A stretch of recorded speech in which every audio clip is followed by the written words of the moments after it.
बिस्मिल्लाहिर्रहमानिर्रहीम, अस्सलाम वालेकुम नाज़रीन, आप देख रहे हैं प्रोग्राम खबर क्या है और मैं हूं आपकी मेज़बान फरजाना सिद्दीक। आज मेरे साथ हैं फ़हीम अख्तर और जाहिद कोकर साहब। मैं आप दोनों को खुशामदीद कहती हूँ। नाज़रीन, आज के प्रोग्राम में हम बात करेंगे मुल्क के उन अहम मामलात पर जो दिफाई खुद इन्हिसारी, एहतसाब और कौमी मफादात से बराह रास्त जुड़े हुए हैं। तो नाज़रीन, प्रोग्राम के पहले हिस्से में हम बात करेंगे पाकिस्तान की दिफाई सनत में होने वाली अहम पेशरफ्त के हवाले से।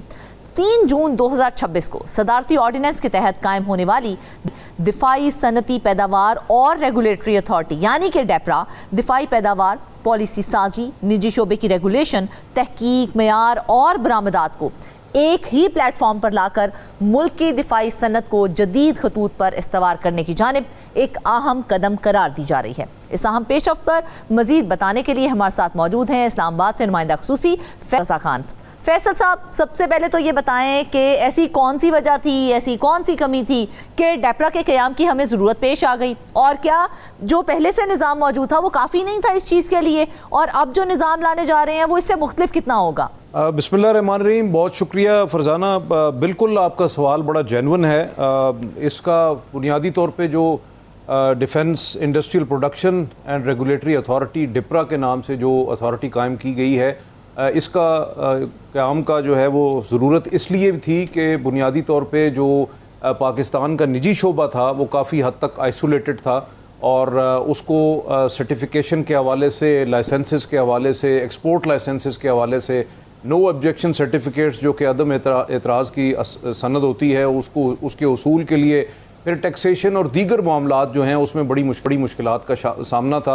और इसी के साथ साथ जो सरकारी शोबे में मुख्तलिफ दिफाई पैदावारी इदारे हैं उनकी अपनी मुश्किलात थी, और इन सब को जो है वो यकजा करने के लिए एक प्लेटफॉर्म, एक अम्ब्रेला के नीचे लाने के लिए एक ऐसी अथॉरिटी, ऐसे इदारे की बड़ी सख्त ज़रूरत थी जो इदारा जो है वो इन तमाम जो सरकारी और निजी शोबे के इदारे हैं उनकी नीड्स को कैटर कर सके, उनके मसाइल को वन विंडो ऑपरेशन के तहत जो है वो हल कर सके, और बजाय वो इन मसाइल में उलझे रहें वो अपनी प्रोडक्ट्स के ऊपर ध्यान दें, तहकीक तरक्की के ऊपर ध्यान दें, इनोवेशन के ऊपर ध्यान दें, और पाकिस्तान की जो ज़रूरियात हैं दिफा के हवाले से तीनों मुसल्लह अफवाज की, न सिर्फ उनको पूरा करें बल्कि बैरून अक़वामी जो मंडी है, दिफाई मंडी है, उसमें पाकिस्तान की मसनूआत को मुतारिफ़ कराएँ, वहाँ पर जो है वो एक्सपोर्ट्स बढ़ाने के लिए अपना किरदार अदा करें। तो उस लिहाज से डिफेंस की जो industrial production and regulatory authority है उसका क़याम बड़ा अहम है।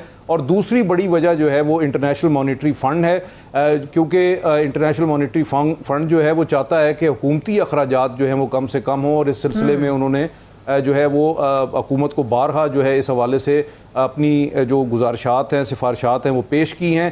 हुकूमत ने इसके बदले में जो है वो IMF को ये बताया है कि अपनी 42 जो वजारतें हैं उनको कम करके 30 के ऊपर लाएगी, और ये वजारतें जो हैं जब कम होंगी तो यकीनी तौर पर अखराजात में कमी होगी, और डिप्रा के क़याम से एक बड़ा जो अहम उनसर है वो वजारत दिफाई पैदावार जो है उसको वजारत दिफा में ज़म करना है, और उसके जो ज़ैली इदारे हैं वो अब जो है वो अथॉरिटी के अंडर आ गए हैं, और इसके बाद जो अथॉरिटी है वो इंडिपेंडेंटली काम करेगी और ये तमाम दिफाई पैदावार के जो इदारे हैं उसके अंडर होंगे, और इसी के साथ साथ जो निजी शोबा है उसको भी रेगुलेट करने में और उसके ऊपर जो है वो पॉलिसी के हवाले से मुख्तलिफ जो इक़दामात हैं वो करने में मदद मिलेगी।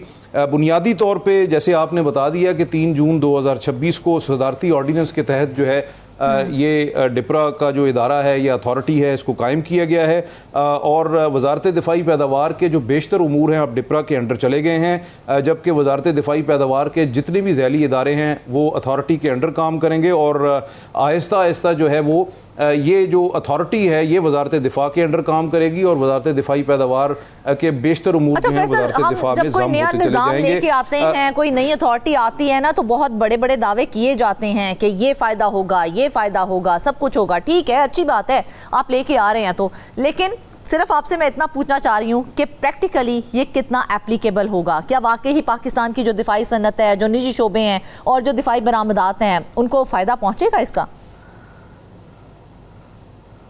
जी बिल्कुल फ़ायदा पहुँचेगा। उसकी वजह यह है कि गुज़श्ता दिनों जो है वो हम गए थे पाकिस्तान ऑर्डिनेंस फैक्ट्री वाह, और वहाँ पे जो डिप्रा के अब इस वक्त जो मौजूदा जो चेयरमैन हैं जो कि सेक्रेटरी दिफाई पैदावार भी हैं, लेफ्टिनेंट जनरल रिटायर्ड मोहम्मद चिराग हैदर, उनके साथ जो हमारी बातचीत हुई वहाँ पे उन्होंने जो है वो बहुत सारे इंपॉर्टेंट जो फीचर्स थे वो उन्होंने इस अथॉरिटी के हवाले से बताए।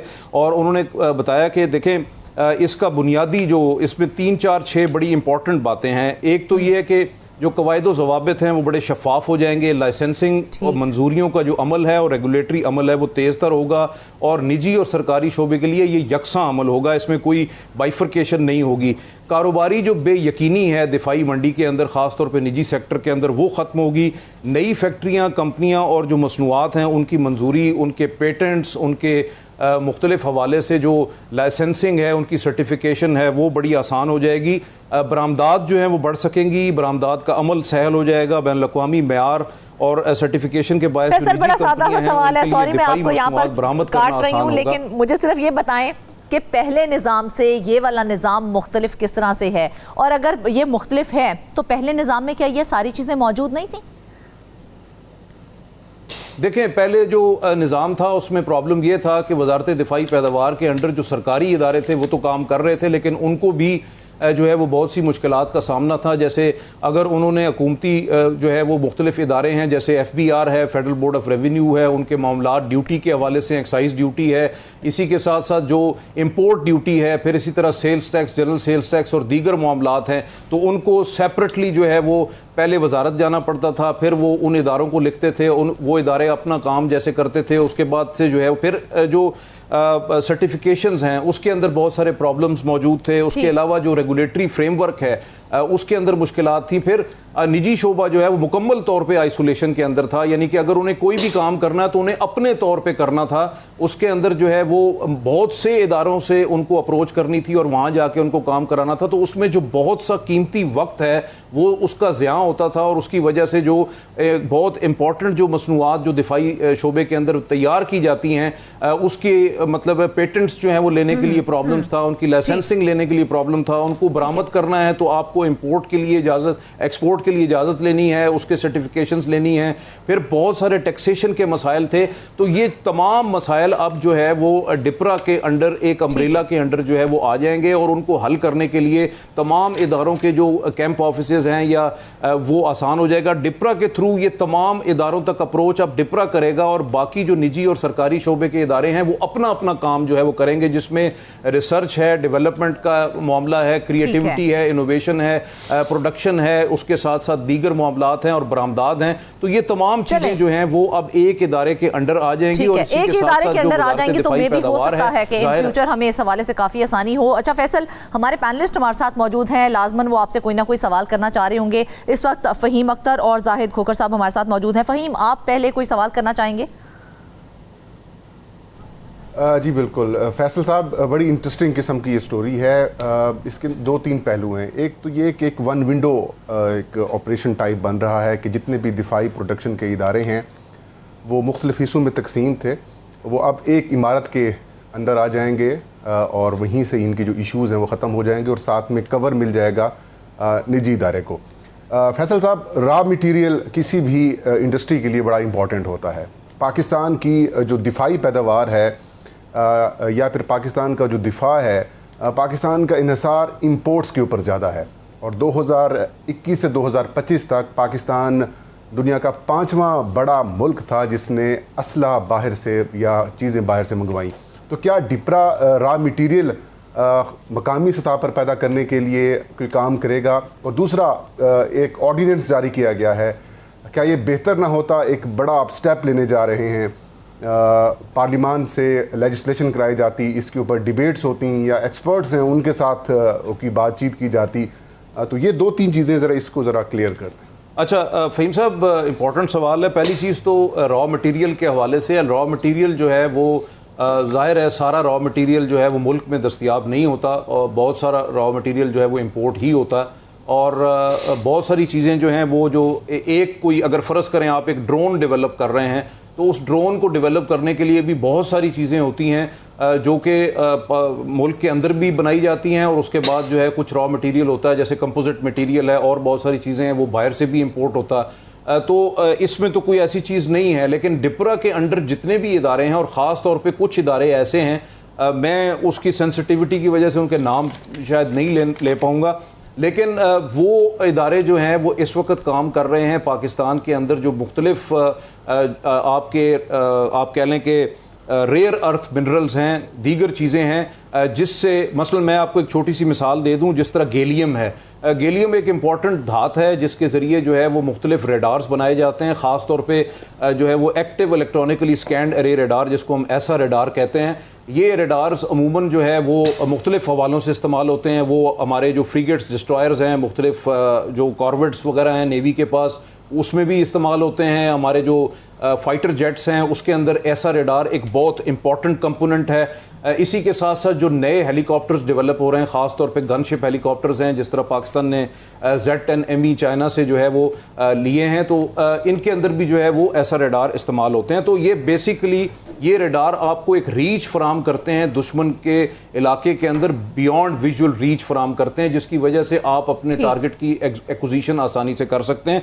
तो ये गैलियम जो है ये बड़ी इंपॉर्टेंट, इन तमाम चीज़ों के हवाले से इस वक्त जो है वो मुख्तलिफ इदारे काम कर रहे हैं। और अच्छी बात यह है कि ये तमाम इदारे अगर किसी निजी शोबे को या किसी सरकारी शोबे को कोई इंपॉर्टेंट रेयर अर्थ मिनरल जो है उससे रिलेटेड कोई चीज़ दरकार है, वो एलिमेंट्स दरकार हैं, तो वो इदारे डिपरा के अंदर ही मौजूद होंगे और उसी इदारे के जरिए जो है वो ये तमाम चीज़ें जो हैं वो दूसरे इदारे को तमाम इदारे डिपरा के अंदर ही मौजूद होंगे। इसके लिए जो है बहुत लंबी एक्सरसाइज नहीं करनी लाजमी तौर पे जाहिद खोखर साहब हमारे साथ मौजूद हैं। फैसल वो भी आपसे सवाल करना चाह रहे हैं। जाहिद, आप फैसल से कुछ पूछना चाह रहे हैं इस हवाले से? जी बिल्कुल फैसल साहब, एक अच्छी बात है कि एक डिपरा का क़याम अमल में आया है। अच्छा, इसमें यह है कि देखिए पाकिस्तान पहले तो सबसे ज़्यादा जिस तरह से नंबर बताए फ़हीम साहब ने कि 5वां या 10वां नंबर के सबसे बड़ा ख़रीदार असले का रहा है ओवरऑल पूरी दुनिया में। इस वक्त भी पाकिस्तान मुख्तलिफ़ चीज़ें जो प्रोडक्शन है दफ़ाई पैदावार के हवाले से कर रहा है, वो खा टैंक हो, मिज़ाइल हो, और भी जिस तरह से आपने नाम बताए मुख्तलिफ़ चीज़ों के। अब ये देखें, पाकिस्तान हर दूसरे साल एक अपनी दफ़ाई नुमाइश भी करता है, पूरी दुनिया को उसमें जो है वो इनवाइट भी किया जाता है। मुख्तलिफ जो लोग हैं होते हैं, सिविल अस्करी के जो लोग हैं वो भी उसमें शरीक होते हैं। एक बात यह है कि अगर ये ज़ाहिर है डेफिनेटली एक इदारा कायम किया गया है तो अब ये प्रोडक्शन और बढ़ेगी। जो इस वक्त तक जो चीज़ें पैदा हो रही हैं वो भी इस तरह से सस्ती हैं कि जिसको पूरी दुनिया ले सकती है बनिस्बत किसी और मुल्क से अगर वो लेना चाहे। एक ये बात बताएं कि इंटरनेशनल भी कुछ कवानीन होते हैं, आप उसको जो है ब्रेक नहीं कर सकते हैं। तो क्या ये इदारा आलमी तौर पर अपनी अशिया दीगर ममालिक को फ़रोख्त करने के हवाले से जो आलमी कवानीन है उनको रिलैक्स कराने के हवाले से भी कोई स्ट्रेटजी है कि वो रिलैक्स कराए, ताकि पूरी दुनिया के लोग जो है वो पाकिस्तान की ये इस तरह दफ़ाई पैदावार की सस्ती जो मुनासिब जो है वो रेट पर चीज़ें वो हासिल कर सकें? जी बिल्कुल, आप ठीक कह रहे हैं, लेकिन इससे पहले अगर आप इजाज़त दें तो फ़हीम साहब का एक दूसरा हिस्सा था सवाल का सदारती ऑर्डिनेंस के हवाले से। उस पर मुख्तसर जवाब ये है कि उस वक्त सेशन में नहीं थी कौमी असम्बली और सेनेट, इस वजह से ये एक तौजीह पेश की गई है सदारती ऑर्डिनेंस। और इस सदारती ऑर्डिनेंस का जो जारी हुआ है इसके हवाले से, उसमें भी बड़ा क्लियर ये लिखा हुआ है कि क्योंकि असम्बली पार्लियामेंट सेशन में नहीं था इस वजह से जो है वो सदारती ऑर्डिनेंस जो है वो जारी करना पड़ा। बहरहाल जो आपका सवाल है जाहिद, वो ये है कि बेसिकली कोई भी मुल्क है, कोई भी रियासत है, वो बैन अल-अक़वामी कानून से अलग थलग नहीं है। और जैसे मैं आपको एक मिसाल दे दूँ, जैसे मिज़ाइल टेक्नोलॉजी के हवाले से MTCR का एक कन्वेंशन है और पाकिस्तान उसको जो है वो बिल्कुल एडहर करता है, पाकिस्तान सिग्नेटरी है उसका।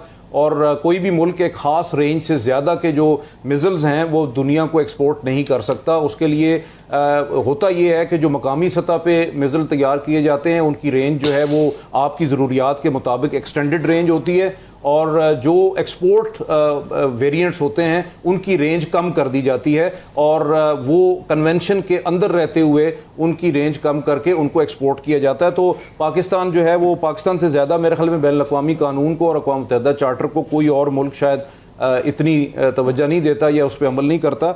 ये चीज़ें सारी इंटैक्ट हैं। दूसरी चीज़ ये है कि आपने एक्सपोर्ट्स के हवाले से बात की है, तो देखें रेगुलेटरी फ्रेमवर्क जो है, क्योंकि डिप्रा का बुनियादी जो किरदार है, क्योंकि इसके ऊपर जो है एक डिफेंस प्रोडक्शन और एक्विजिशन काउंसिल DPAC के नाम से बनाई गई है, जिसकी सरबराही वज़ीर आज़म करेंगे और उसमें तीनों मुसल्लह अफवाज के सरबराहान भी होंगे और बाकी जो जिसमें चेयरमैन डिप्रा भी शामिल होंगे। इसी के साथ साथ इसके नीचे एक defence production and acquisition directorate बनाया गया है या स्ट्रेटेजिक ट्रांसफॉर्मेशन सेल बनाया गया है। इसके नीचे एक एग्जीक्यूटिव बोर्ड है जिसकी सरबराही जो है वो खुद आर्मी चीफ और chief of defence forces field marshal Syed Asim Munir करेंगे और इसके नीचे फिर अथॉरिटी है। तो ये पूरा हिरार्की का एक मैकेनिज्म है और फिर ये बुनियादी तौर पे रेगुलेटरी इदारा जो है वो जब कायम हो जाता है तो न सिर्फ मकामी सरमायाकार बल्कि गैर मुल्की जो सरमायाकार हैं वो भी मायल होते हैं, क्योंकि उनको वन विंडो ऑपरेशन और कानून के तहत एक चीज़ मिल रही होती है और आसानी से मिल रही होती है।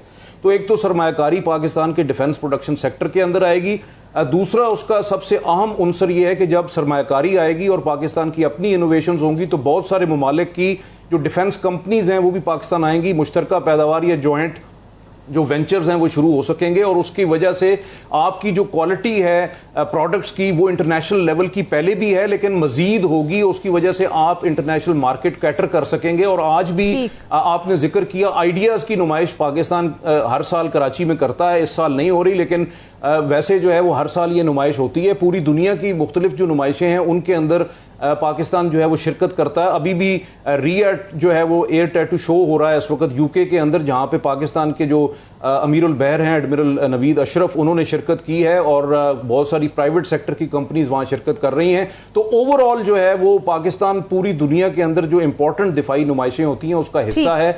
उसका मकसद यही होता है कि पाकिस्तान की जो सरकारी सतह पे और निजी शोबे में जो प्रोडक्ट्स हैं उनको वहां पे फरोख्त के लिए पेश किया जा सके और अल्हम्दुलिल्लाह उसमें पाकिस्तान को बहुत अहम कामयाबियां मिलती रही हैं। फैसल, हमारी उम्मीद तो यही है कि डिप्रा के क़याम से जो है हमें बेटर अपॉर्चुनिटीज़ मिले। आपने काफ़ी डिटेल्स हमारे साथ शेयर की हैं, बहुत शुक्रिया आपका। फ़हीम, मुझे ये बताइए, पूरी तफसीलात जो हैं वो आपने भी सुनी हैं, मुझे बताइए कि हुकूमत इसे एक गेम चेंजर करार दे रही है, लेकिन क्या सिर्फ नई अथॉरिटी बना देने से गवर्नेंस के ऊपर, परफॉर्मेंस के ऊपर क्या उसका इफेक्ट होगा? क्या वाकई ही मसाइल हल हो जाएंगे? फिर फाक के ऊपर तो किसी किस्म का कोई कंप्रोमाइज़ नहीं होना चाहिए। अभी हाल ही में पाकिस्तान और इंडिया के दरमियान भी एक जंग हुई जिसमें पाकिस्तान एयरफोर्स और पाकिस्तान की जो दीगर सिक्योरिटी फोर्सेस हैं उनकी वजह से पाकिस्तान ने कामयाबी हासिल की और इसमें यकीनन जो दिफाई सनत है पाकिस्तान की वो भी दाद की मुस्तहक है। और दुनिया भर में अब जिस किस्म के हालात डिवेल्प हो रहे हैं ऐसे में इस तरह की जो इस्लाहात हैं वो लाजमी ही होनी चाहिए। अच्छा। और तुर्की हो या जनूबी कोरिया हो, इसने इस किस्म की इस्लाहात की 2 दहाइयाँ पहले की और उसकी वजह से उनकी जो डिफेंस प्रोडक्शन है या फिर उनकी जो एक्सपोर्ट्स हैं वो बड़े पैमाने के ऊपर उसमें इजाफा हुआ। और पाकिस्तान की बदकिस्मती से अगर हम बात करें तो जो दिफाई एक्सपोर्ट्स हैं पाकिस्तान की वो तकरीबन 30 से 50 करोड़ डॉलर्स हैं। इसको बढ़ाया जा सकता है। पाकिस्तान के जो कुछ ममालिक हैं जहाँ पाकिस्तान JF-17 और जो बाकी पाकिस्तान के डिफेंस प्रोडक्शंस हैं वो पाकिस्तान एक्सपोर्ट करता है, लेकिन इसके मुकाबले में इंपोर्ट्स ज़्यादा हैं। गो के नंबर्स एज सच पब्लिक नहीं किए गए, लेकिन 2021 से 2025 के दौरान पाकिस्तान दुनिया का 5वां बड़ा मुल्क था जिसने दुनिया भर से असला ख़रीदा। तो अब ये दिफा के लिए बहुत सारी चीज़ें, इस तरह की चीज़ें ज़रूरी हैं। अगर तो वाकई में वजारत सनत व पैदावार इसके अंदर जम कर दी जाएगी, मर्ज कर दी जाएगी और उसके ऊपर एक अथॉरिटी बना दी जाएगी और बाकी सारे निजी शोबों को भी मिलकर ये काम करेंगे, तो कुछ चैलेंजेस जो सामने आएंगे वो ये होंगे। सबसे इम्पॉर्टेंट चैलेंज ये होगा कि क्या शफाफियत है लाइसेंसिंग में, ठेकों के ठेके देने में, या फिर जो ख़रीदारी होगी क्या उसका मौसर एहतसाब का कि मैकेनिज़्म डिवेल्प किया गया है। और फिर इंटरेस्टिंग चीज़ यही थी कि कुछ अरसा ठहरा जा सकता था, एक पार्लियामेंट्री ओवरसाइट आ जाती, एक पार्लियामान के अंदर डिबेट की जाती, उसके अंदर एक प्रॉपरली एक बिल की शक्ल में, एक कानून की शक्ल में ये चीज़ सामने आती तो इससे बेहतर हो सकता था। लेकिन फिर मैं वही बात करूँगा कि पाकिस्तान ज़्यादातर इन्हिसार कर रहा है अपनी डिफेंस प्रोडक्शन के लिए या फिर दिफाई साजो सामान के लिए हम इंपोर्ट करते हैं। तो इंपोर्ट बिल की कमी के लिए तो ये इकदाम ज़रूरी हैं, हम इसको सपोर्ट करते हैं, लेकिन शफाफियत भी होनी चाहिए। ये तासुर हरगिज़ नहीं होना चाहिए कि ये एक इदारे के मातहत हैं या फिर वो अथॉरिटी बन जाएगी, फिर कोई इश्यूज पैदा हो जाएंगे। हाँ। जैसे इस तरह बदकिस्मती से हम इदारे तो बहुत बना लेते हैं, बिल्कुल लेकिन वो ऐसे ही। चलते हैं नहीं चलते, फिर बाद के अंदर इश्यूज पैदा हो जाते हैं। तो इसकी मेरे ख्याल में शफाफियत, मौसर निगरानी, ऑडिट अगर होता रहेगा तो ये पाकिस्तान के दिफा के लिए बेहतर है और पाकिस्तान का जो इंपोर्ट के ऊपर जो इन्हिसार है वो भी कम होगा। बिल्कुल ऐसा ही है। नाज़रीन, देखा जाए तो बिलाशुबा ये एक बड़ा फैसला है जो करने जा रहे हैं ये लोग, लेकिन असल सवाल यही है कि क्या डिप्रा वाकई ही पाकिस्तान की दिफाई सनत को आलमी सतह के ऊपर एक नई शनाख्त दिलाने में कामयाब होगा या नहीं होगा। इस पर अमल दरामद, शफाफियत और नताइज ही इस मंसूबे की असल कामयाबी का मयार होंगे। नाज़रीन, वापस आएंगे एक ब्रेक के बाद। वेलकम बैक नाज़रीन। प्रोग्राम के पहले हिस्से में हमने बात की है पाकिस्तान की दिफाई सनत में होने वाली अहम पेशरफ्त पर, जिस पर गुफ्तगू के लिए हमारे साथ फ़हीम अख्तर और जाहिद खोखर मौजूद थे। अब बढ़ते हैं प्रोग्राम के अगले हिस्से की जानिब, जहां बात करें नैब कराची की कार्रवाइयों की। डीजी नैब कराची शकील दुरानी की पॉलिसी के तहत बदउनवानी, जालसाजी और गैर कानूनी असासाजात के खिलाफ कार्रवाइयों में तेजी आई है। अरबों रुपये मालियत की सरकारी अराजी वागुजार कराने, गैर कानूनी अलॉटमेंट्स मनसूख करने, असासे मुंजमद करने और सजा याफ्ता मुलजिमान की जायदादें सरकारी तहवील में लेने जैसे इकदाम एहतसाबी अमल में अहम पेशरफ्त करार दिए जा रहे हैं। इस अहम मौजू की मज़ीद तफसीलात बताने के लिए हमें ज्वाइन किया नुमाइंदा कराची शाहिद हुसैन सेलरा ने। शाहिद, सबसे पहले बताइए कि नैब कराची तो पहले भी काम कर रहा था, अब इस नई पॉलिसी में क्या तब्दीली की गई है और पहले के मुकाबले में अब कार्रवाइयाँ किस अंदाज से की जा रही हैं? जी बिल्कुल, जिस तरह नैब तरमीम हुई थी तो बेशतर पाकिस्तान यही समझ रहे थे कि नैब अब ख़त्म हो गया है और नैब शायद कार्रवाई नहीं कर पाएगा, लेकिन हमने देखा पिछले 8 से 10 महीनों में कराची नैब की तरफ से जो कार्रवाइयाँ की गई हैं और ख़ासतौर पर तफ्तीश और प्रोसिक्यूशन का सिस्टम था उसको इस तरह बेहतर किया गया है कि नैब तरमीम के बाद जिन मुल्ज़मान ने फ़ायदा उठाया था कराची की हिसाब अदालतों से रेफरेंस जो है दीगर फोरम्स पर भेजने की दरखास्तें मंजूर करवाई थी और रेफरेंस चले भी गए थे, तो सिंध हाई कोर्ट के आइनी बेंच से प्रोसिक्यूशन ने वो रेफरेंस वापस हिसाब अदालतों को भेजने के लिए दरखास्तें मंजूर करवाई हैं, अपीलें मंजूर करवाई हैं। एक तो बड़ी पेशरफ्त ये हुई है। दूसरा, जो नैब की तफ्तीशी निज़ाम है वो भी पहले की निस्बत बेहतर हुआ है और ख़ासतौर पर पहले आपने देखा होगा कि बहुत सारी खबरें नैब की जानिब से खुद भी रिलीज़ की जाती थी, अब खबरें कम रिलीज़ की जाती हैं लेकिन कार्रवाइयाँ बहुत ज़्यादा हो रही हैं। हमने मुख्तलिफ सोर्सेज से जो अपनी जो तफसीलात निकाली है अपने व्यूअर्स के लिए, उसमें पिछले चंद अरसे के अंदर जो है वो ज़िला कराची का ज़िला कुरंगी है, वहाँ पर देखा कि तकरीबन 800 एकड़ जो ज़मीन थी उसकी गैर कानूनी अलाटमेंट की गई थी। नैब ने जो कार्रवाई हैं वो करने के बाद उसकी अलाटमेंट जो है वो मनसूख कराई है। इसके अलावा सज़ा याफ्ता है साबिक रुकन कौमी असम्बली, उनसे 34 करोड़ रुपए से ज़ायद मालियत की जो चार प्रॉपर्टी थी वो स्टेट डिपार्टमेंट के हवाले वापस की गई है। इसके अलावा जो मनी लॉन्ड्रिंग के इल्ज़ाम थे, एक बिल्डर जो कि बैरून मुल्क हैं उनसे तकरीबन 45 लाख रुपए की जो अमरीकी डॉलर की रकम थी उसको मुंजमद किया गया है।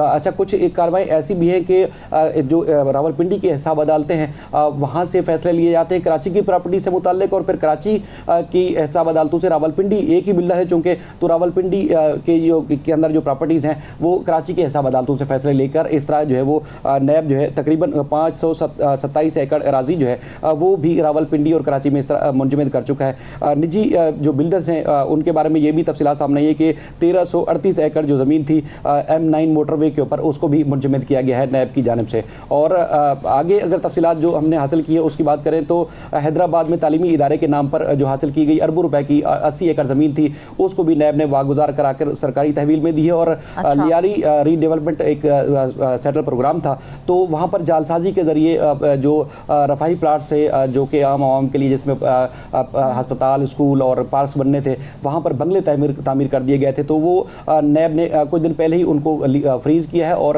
ये नोटिस जारी किए हैं पब्लिक को कि इसमें कोई थर्ड पार्टी इंटरेस्ट जो है वो कायम नहीं होना चाहिए, बल्कि उनको उसकी जो स्टेटस है जूं का तू बरकरार रखा जाएगा। तो ये एक बड़ी कार्रवाई है जो कि पब्लिक में नहीं जा रही, खामोशी से जो है कार्रवाइयाँ हो रही हैं। और इसी तरह कराची से लेके हम कश्मीर तक देख रहे हैं मुख्तलिफ डिपार्टमेंट्स के अंदर जो है नैब कार्रवाइयाँ कर रही है। और आज भी कुछ तफसीलात आई जिसमें BRT येलो लैंड में भी मुबैना तौर पर 8.5 अरब रुपए की करप्शन का इल्ज़ामात हैं या एडवांस अदायगियों के इल्ज़ामात हैं, उसमें भी नैब ने तहकीकात का आगाज़ कर दिया है। उसमें एंटी करप्शन जो है सूबाई वो पहले से कार्रवाई कर रहा है लेकिन अब नैब भी कार्रवाई करेगा। अच्छा शाहिद, ये जिन ज़मीनों की बात आप कर रहे हैं वो जिन ज़मीनों, जायदादों और असासों को मुंजमद या फिर वागुजार करवाया गया है, उन केसेस की अगर कानूनी हैसियत की बात की जाए तो उनकी मौजूदा कानूनी हैसियत क्या है और फर्दर ऑन क्या एक्सपेक्टेशन की जा रही है इस हवाले से?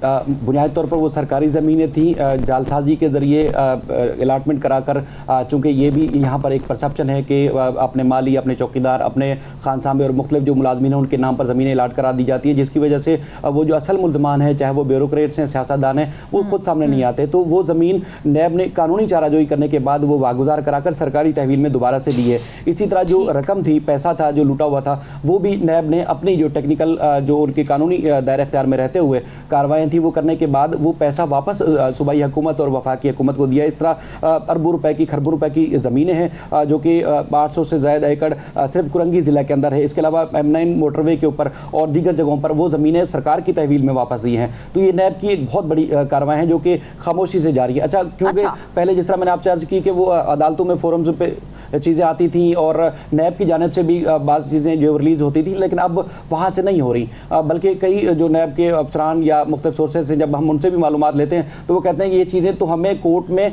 या दीगर जगहों पर आने के बाद ही पता चलती हैं। हमें खुद यानी कि नैब के अंदर भी बहुत ज़्यादा सख्तियाँ कर दी गई हैं कि एक शोर शराबा होता था कि नैब ने फलां सियासतदान के खिलाफ कार्रवाई कर दी, नैब ने फलां ब्यूरोक्रेट्स को अंदर करा दिया, अब वो नहीं हो रहा। ठीक है शाहिद, तो फिर हम अपने पैनलिस्ट की तरफ ही चले जाते हैं। जाहिद खोखर भी हमारे साथ मौजूद हैं, फ़हीम अख्तर भी हमारे साथ मौजूद हैं।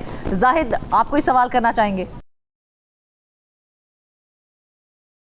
देखिए, इसमें तो कोई शक नहीं है कि नेब के कवानीन जो उन्होंने तब्दील किए हैं उसके बाद नेब के हाथ पांव बांध लिए गए हैं। 50 करोड़ से कम किसी भी केस की नेब तहकीकात नहीं करेगा। और ये नहीं है कि जो कोई सियासतदान किसी के खिलाफ हम कार्रवाइयाँ देखते थे, इस वक्त तक जो नेब का इदारा जिस तरह से उसको कार्रवाइयाँ करनी चाहिए वो हमें नज़र नहीं आ रही। उसकी क्या पीछे बैकग्राउंड है, क्या हुकूमत की पॉलिसी ऐसी है, एक वो तो एक अलग मामला है। मगर सिंपल सादा बात यह है कि नेब जिस तरह से इदारा है, जिस तरह से उसको काम करना चाहिए, वो सिंध के अंदर काम नहीं कर रहा है। ठीक है, दूसरी बात यह है कि शाहिद साहब, अभी आपने जो रेफरेंसेस की बात की, अच्छी बात है कि अदालत के ज़रिए वो रेफरेंसेस कुछ जो ख़त्म किए गए थे वो वापस आए हैं।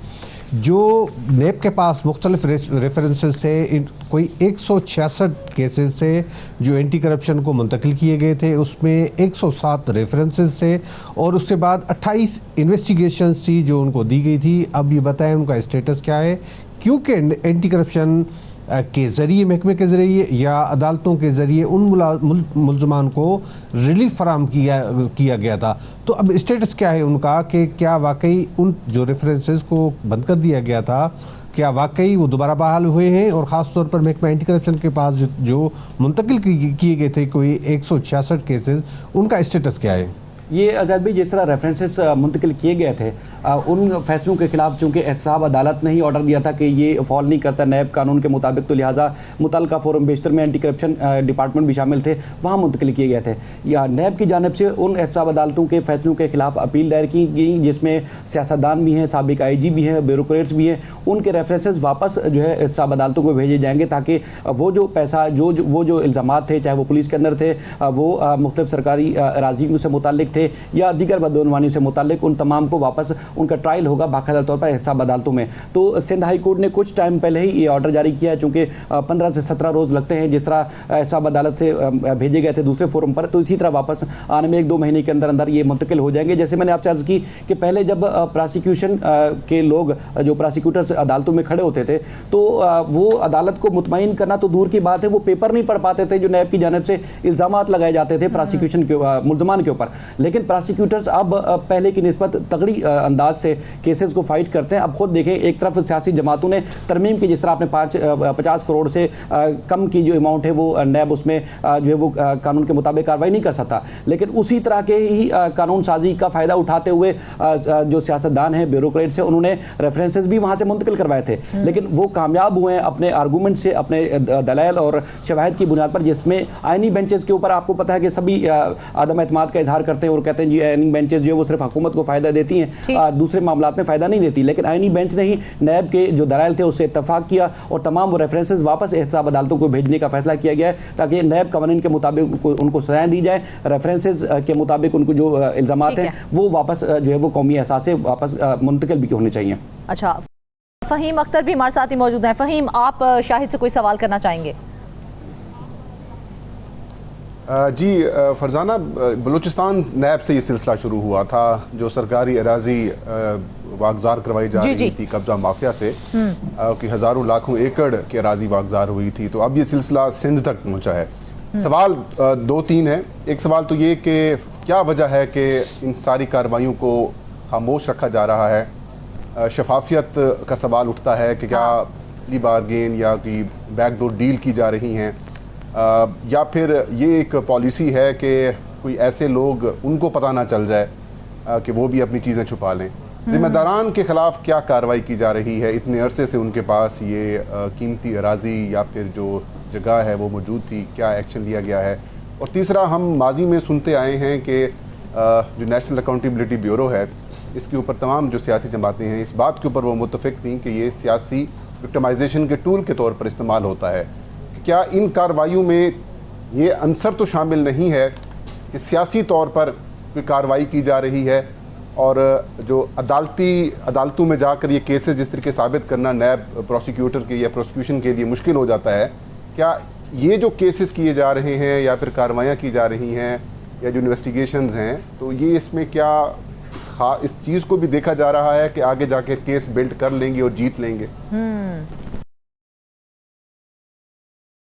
फहीम साहब, सूरत हाल आपने देखी होगी, जब भी नैब के ऊपर सवालात उठते हैं और नैब किसी भी सियासी जमात या किसी रहनुमा या वजीर के खिलाफ भी कार्रवाई करता था, सबसे ज़्यादा जो शोर उठता था वो इस्लामाबाद से उठता था, और मुतालबा पहला क्या होता था कि नैब का इदारा ही बंद होना चाहिए। नैब की खामोश कार्रवाइयों के बाद ये नज़र आ रहा है कि जो लूटी हुई रकम है वो सबूतों के साथ वो तो वापस मिल रही है, चाहे वो वफाकी हुकूमतों की थी या सूबाई हुकूमतों की थी, वो वापस मिल रही है। तो वो मुतालबा, वो शोर शराबा जो मीडिया पर नजर आता था या सियासतदानों की जानिब से, वो कहीं भी नज़र नहीं आ रहा। ये जो कुछ डॉक्यूमेंट्स हमने कलेक्ट किए वो भी अपने सोर्सेज से, आपको पता है जब आप भी इलेक्शन कमीशन या अदालतों में जाते हैं तो फुटवर्क के जरिए बहुत सारी चीज़ें आप निकाल सकते हैं जो कि दीगर फोरम्स पर आप नहीं निकाल सकते। तो ये डॉक्यूमेंट्स भी हमने वहाँ से हासिल किए, लेकिन अदर फोरम से ये सारी चीज़ें गायब कर दी गई हैं। गायब से मुराद ये है कि वो चाहते हैं कि प्योरली जो कौमी जो असासे हैं जिनको लूटा गया है, करप्शन की गई है, वो वापस कौमी तहवील में आनी चाहिए, और इसी तरह उन मुल्ज़मान को सजाएं भी होनी चाहिए। जिस तरह कुछ अर्सा पहले भी एक प्रोग्राम किया था, उसमें भी 5 अफसरान को नौकरी से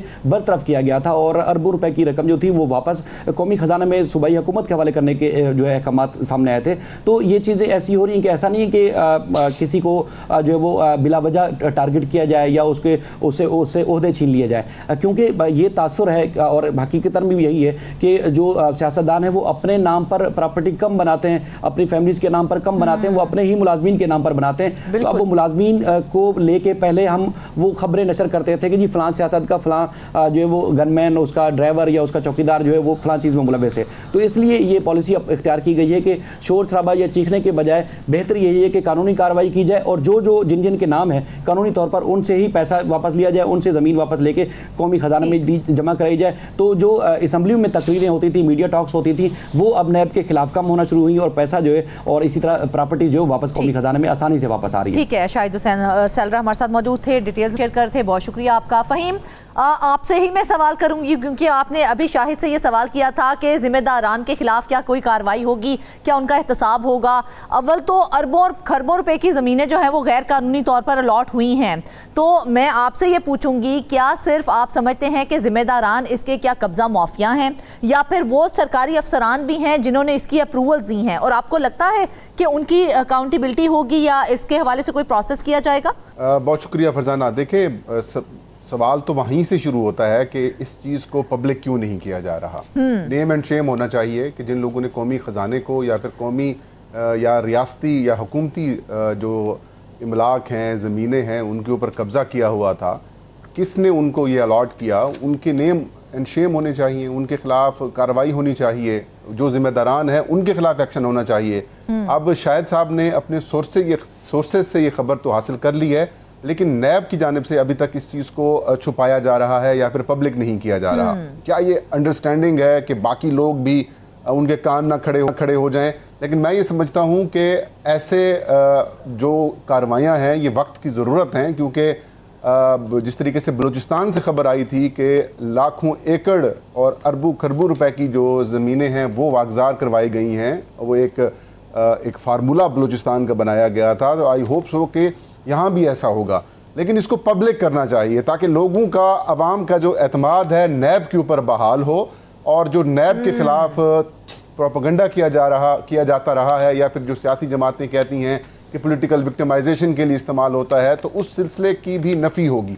तो जो आपने सवाल किया वो यही है कि उन जिम्मेदारान के खिलाफ कार्रवाई भी होनी चाहिए, और इस बात का भी ख्याल रखना चाहिए कि पॉलिटिकल विक्टिमाइजेशन ना हो। हमने देखा है कई ऐसे मुकदमात में जो सियासी जमातें हुकूमत में आ जाती हैं, वो अपोजिशन को के खिलाफ कार्रवाइयाँ करती हैं या फिर करवाती हैं, और जो अपोजिशन वाले अगर हुकूमत में आ जाते हैं तो फिर अपने मुखालफिन के लिए, तो इस अंसर को भी खात्मा करना चाहिए। दूसरी चीज प्रोसिक्यूशन। लेकिन फहीम, हम असल जिम्मेदारान कंसीडर किसको करेंगे?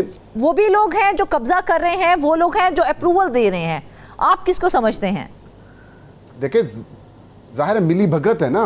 देखिए, ये कैसे मुमकिन है कि एक वॉच डॉग इदारा जिसका काम ही यही है कि मैंने कोई खराबी जो है उसको देखूंगा तो मैं उसके ऊपर एक्शन लूंगा, अगर वो साथ मिलकर ये सारे काम करेंगे तो अल्टीमेटली वो जिम्मेदार होंगे। अब उनके खिलाफ भी कार्रवाई होनी चाहिए। मैं यहीं पर यही बात कह रहा था कि जो प्रोसिक्यूशन है नैब का, केस तो बना देते हैं, मतलब आप देखें तो सैकड़ों के अंदर आप इन्वेस्टिगेशंस कर देंगे, आप रेफरेंसेस भी फाइल कर देंगे, लेकिन जब आप अदालतों में जाएंगे, फिर नैब कोर्ट्स हैं, नैब कोर्ट से हाई कोर्ट से सुप्रीम कोर्ट या आईनी अदालत की तरफ आप जाएंगे, तो वहां पर इनको केस साबित करने के लिए वक्त, वो मतलब ये कि लग पता जाता है। तो बिल्कुल ऐसे ही कहानी वहीं पे है कि इन्वेस्टिगेशन करें, शफाफियत के साथ करें, और उनको प्रॉपर मौका दिया जाए, अदालती कवर इनको हासिल होना चाहिए, फिर जाकर ये मामला बेहतर होंगे। और एक सवाल यहाँ पर ये है, वो मैं जाहिद साहब से भी पूछूंगा क्योंकि ये सिंध का मामला है, कि जो ज़मीनें रिकवर की जा रही हैं, जो ज़मीनें रिकवर हो रही हैं, या फिर जो जायदाद रिकवर हो रही है, तो फिर वो किस डिपार्टमेंट की थी, क्या वो उसके इस्तेमाल में आएगी, या फिर ये भी एक नई कहानी है कि शफाफ, क्योंकि जाहिर तो नहीं किया जा रहा, हो सकता किसी और को दे दी जाए। ऐसा ही है। नाज़रीन, देखा जाए तो कार्रवाइयां अपनी जगह अहम जरूर हैं, लेकिन असल कामयाबी तब होगी जब सिर्फ जमीनें और असासे वापस ना आए, बल्कि इस पूरे सिस्टम में मौजूद खामियों को भी दूर किया जाए। वापस आएंगे एक ब्रेक के बाद। वेलकम बैक नाजरीन। प्रोग्राम के पहले हिस्से में हमने बात की पाकिस्तान की दिफाई सनत में होने वाली अहम पेशरफ्त पर, जबकि दूसरे हिस्से में नैब कराची की बदउनवानी, जालसाजी और गैर कानूनी असासाजात के खिलाफ कार्रवाइयों पर गुफ्तगू की। इस हवाले से हमारे साथ मौजूद थे फ़हीम अख्तर और जाहिद खोखर। अब बढ़ते हैं प्रोग्राम के आखिरी हिस्से की जानिब। मुल्तान में कमर्शलाइजेशन फीसों की अरबों रुपए की अदम वसूली के मामले पर नैब अब मुतहरिक हो गया है। मुतल्लिका की मुबैना गफलत से सैकड़ों गैर कानूनी कमर्शियल इमारतों का इंकशाफ भी हुआ है, जबकि कार्रवाइयों के दौरान 11 करोड़ रुपए से ज़ायद की रिकवरी कौमी खजाने में जमा कराई जा चुकी है।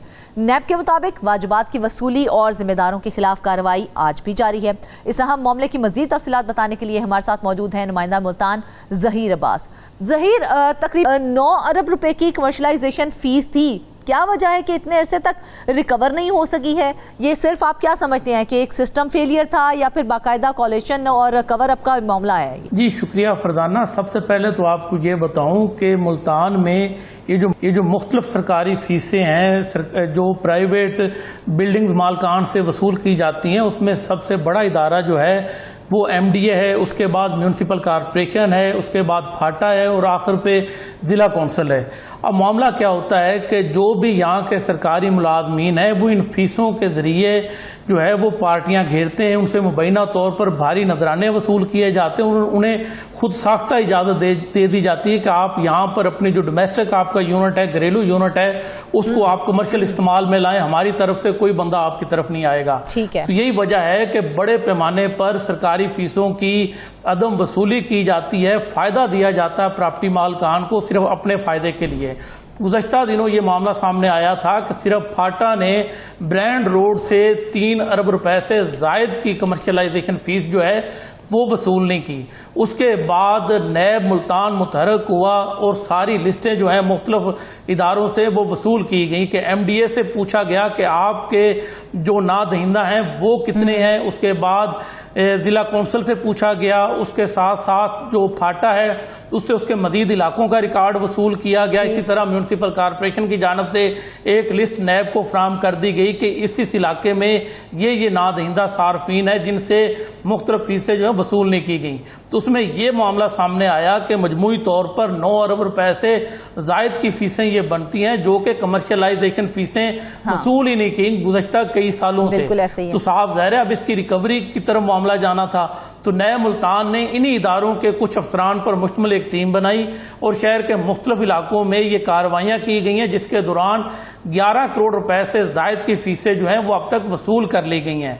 दूसरी जानब अगर बात की जाए मजमूई रकम की तो वो 9 अरब से जायद की बनती है। इसमें ब्रांड रोड का जिस तरह मैंने आपको बताया 50 से जायद प्रॉपर्टी मालकान के जिम्मे 3 अरब रुपए से जायद के वाजबात हैं और ये मामला अदालत में भी गया। अदालत ने भी यही हुक्म दिया कि तमाम तर रिकवरी को यकीनी बनाया जाए। जिस तरह से आप बता रहे हैं कि तकरीबन 9 अरब रुपए बात हैं, जबकि रिकवरियां देखें तो वो सिर्फ चंद करोड़ों में हो रही हैं। मतलब कहाँ अरबों और कहाँ करोड़ों।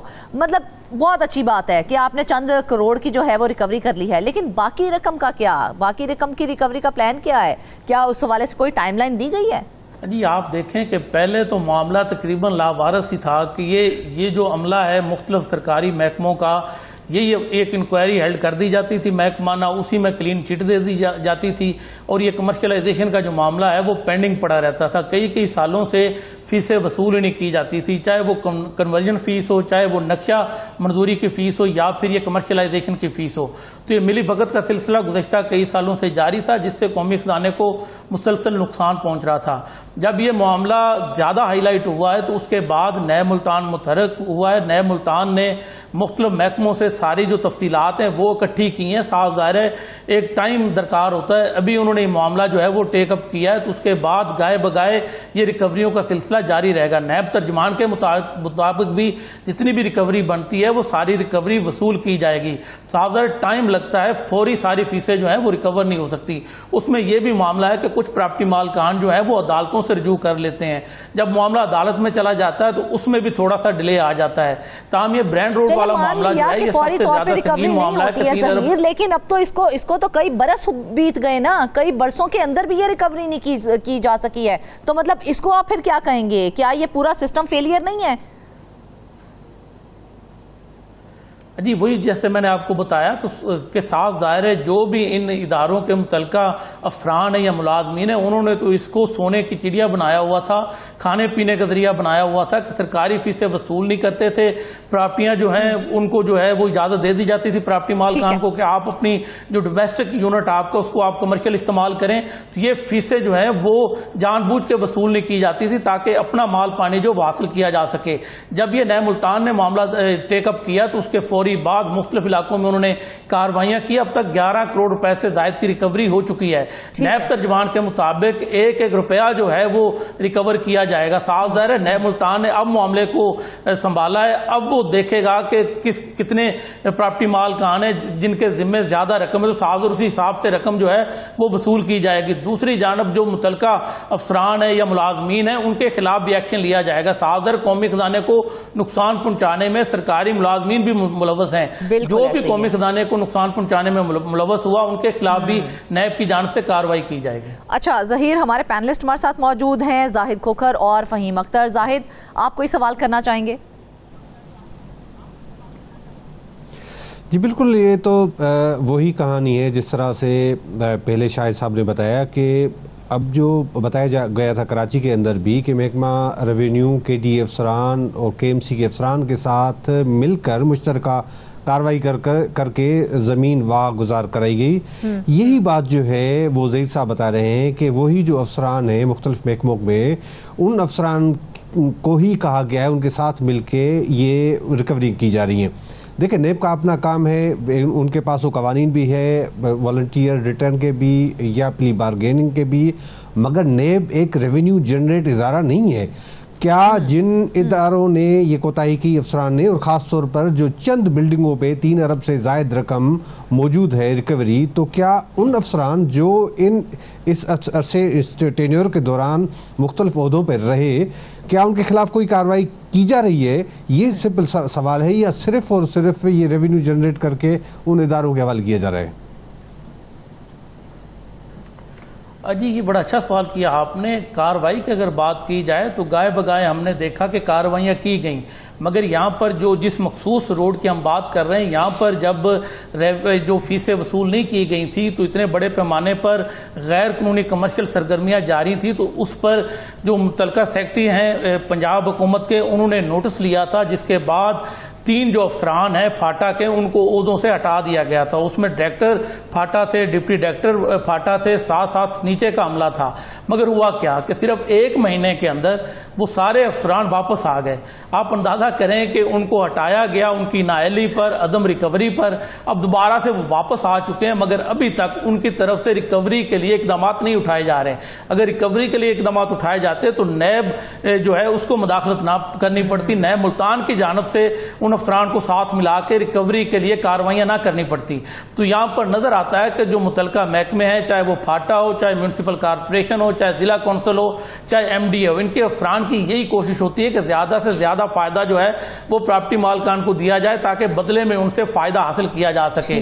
तो वो अभी भी अपने फायदे को देख रहे हैं। दूसरी जानब जब भी कोई अफसर मुअत्तल होता है, ओहदे से उसे हटाया जाता है, तो थोड़े अरसे बाद हम देखते हैं कि वो वापस आ चुके होते हैं। अब यही देखें कि ये जो सबसे ज्यादा कमर्शलाइजेशन की फीसों की अदम रिकवरी है, वो सिर्फ फाटा के जिम्मे है कि फाटा के जो जेर कंट्रोल इलाके हैं, चाहे वो न्यू मुल्तान हो, चाहे वो गुलगश्त का इलाका हो, चाहे वो मुमताज़ाबाद का इलाका हो, यहाँ पर सबसे ज्यादा गैर कानूनी कमर्शियल इमारतें मौजूद हैं। लेकिन कोई बड़े पैमाने पर क्रैकडाउन नहीं किया गया। किया क्या जाता है कि 2-4 बिल्डिंग जो है उनको सील किया जाता है, अदालती हुक्म पर वो डीसील हो जाती हैं, या खुद जो है मुलाजमीन वो मुबैना तौर पर मिली भगत के जरिए उनको इजाजत देते हैं कि आप इसे डीसील करें और अपने कारोबार करें।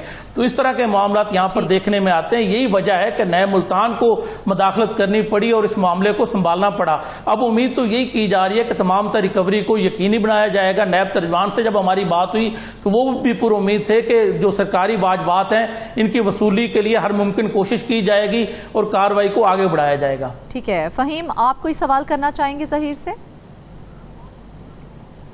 ज़हीर 6 इदारे हैं इस सारे मामले में। एक फाटा है, एक MDA है, डिस्ट्रिक्ट काउंसिल हो गई, और म्यूनिसिपल कॉरपोरेशन के अलावा रेवेन्यू और बिल्डिंग कंट्रोल डिपार्टमेंट हो गया। 9 अरब रुपए की अदम रिकवरी है कि छोटी रकम नहीं है।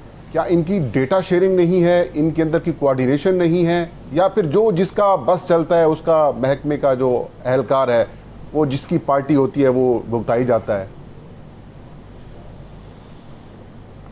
जी बात यही है ना कि जब भी कोई नया अफसर तैनात होता है तो उसका पहला टारगेट ये होता है कि किस तरह से मुबैना तौर पर माल पानी जमा करना है।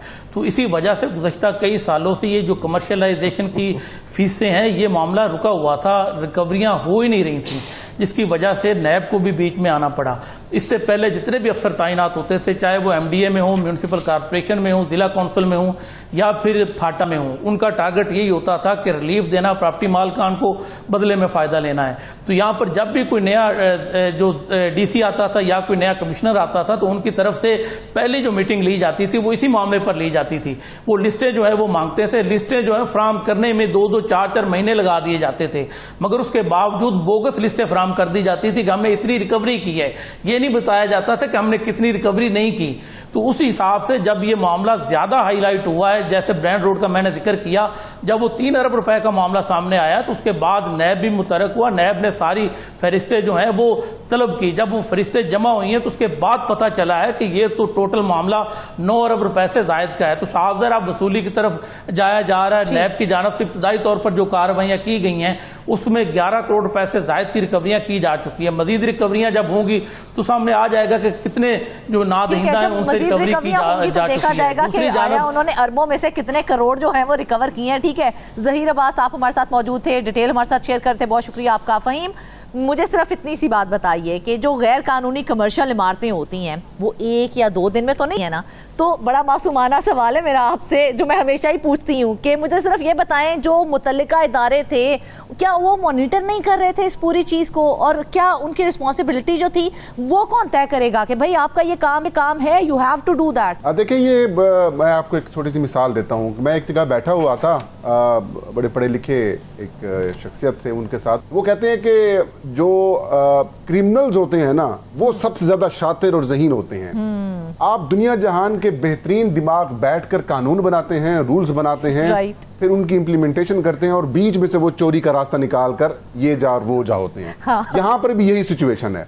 6 इदारों के बीच में काम फंसा हुआ है। 9 अरब रुपए की रिकवरी नहीं हुई, या 9 अरब रुपए जो इस रियासत ने हासिल करने थे उन लोगों से कमर्शलाइजेशन की मद में, वो नहीं हुए और हर बंदे ने अपनी दिहाड़ियां लगाई हुई हैं। अब बदकिस्मती से मामला ये है कि पाकिस्तान के अंदर ना इस किस्म का कोई या तो कानून नहीं है या फिर कोई सिस्टम नहीं है। एक तजवीज़ है मेरी, मैंने कुछ इंटरनेशनल इस तरीके से प्रैक्टिसेस को पढ़ा है। ठीक है। वो ये कहते हैं कि सबसे पहले ना 6 काम होते हैं जो करने चाहिए। हाँ। एक तो डिजिटल कमर्शलाइजेशन सिस्टम होना चाहिए। उस सिस्टम में कोई बिल्डिंग बनाता है, उसकी दरख्वास्त हो, उसकी अप्रूवल्स हों, फीस हो और अदायगी भी ऑनलाइन हो। फिर होता है GIS सिस्टम, यानी कि उस सिस्टम के तहत, GIS के तहत सेटेलाइट तस्वीर हों, उसकी GIS मैपिंग हो, ताकि लोग ऑनलाइन पोर्टल के ऊपर जाकर देख सकें कि वाकई ये ज़मीन सरकार की है या गैर कानूनी तो नहीं है। फिर 1 विंडो ऑपरेशन होना चाहिए, ये नहीं कि इस इदारे में जाओ फिर उस इदारे में फिर इस इदारे के अंदर, वो घन चक्कर नहीं होना चाहिए। और फिर खुदकार जुर्माने हों, कोई अगर फीस जमा नहीं करवा रहा तो फिर ऑटोमेटिकली उनके ऊपर जुर्माना आयद कर दिया जाए। इसके बाद होता है अफसरान की जवाबदेही। अगर कोई ऑफिसर एक्शन नहीं लेता, रिकवरी नहीं करता, तो वो भी ऑनलाइन हो। और आखिर में ओपन डेटा होना चाहिए। ओपन डेटा से ये होगा कि लोग देख सकेंगे कि कौन कौन सी एरिया है, कौन कौन सी जगह है, वहाँ पर ये इश्यूज आ रहे हैं और कौन एक्शन ले रहा है, कौन नहीं ले रहा। ये एक सिस्टम है। ये पूरे पंजाब में या पूरे पाकिस्तान के अंदर अगर ये काम कर लिया जाए तो कोई इतना मुश्किल नहीं है। आपने बिल्कुल सही बात कही है, बिल्कुल ऐसा ही है। का मामला नहीं है, कौमी यही खजाने का बहावलपुर, तहफ्फुज़ अगर गुजरांवाला, देखा जाए ना, फैसलाबाद, लाहौर में भी होगा। बिल्कुल ऐसे ही है। जो कौमी खजाने का हमारा तहफ्फुज़ है ना, वो सिर्फ रिकवरी से नहीं होगा, बल्कि आपने जिस तरह से कहा, हमें ऐसा निज़ाम जो है वो तश्कील देने की ज़रूरत है जहाँ अरबों रुपए के वाजिबात बरसों तक दबे ना रहें, एक खुद काम के तहत वो आते जाएं। अब देखना ये होगा कि ये कार्रवाइयाँ सिर्फ वक्ती एक्शन साबित होती हैं या फिर वाकई एक मुस्तकिल रिफॉर्म्स का आगाज़ बनती हैं। इसके साथ ही आज के प्रोग्राम से बस इतना ही। ढेर सारी दुआ में याद रखिएगा। इजाज़त दीजिए। अल्लाह हाफ़िज़।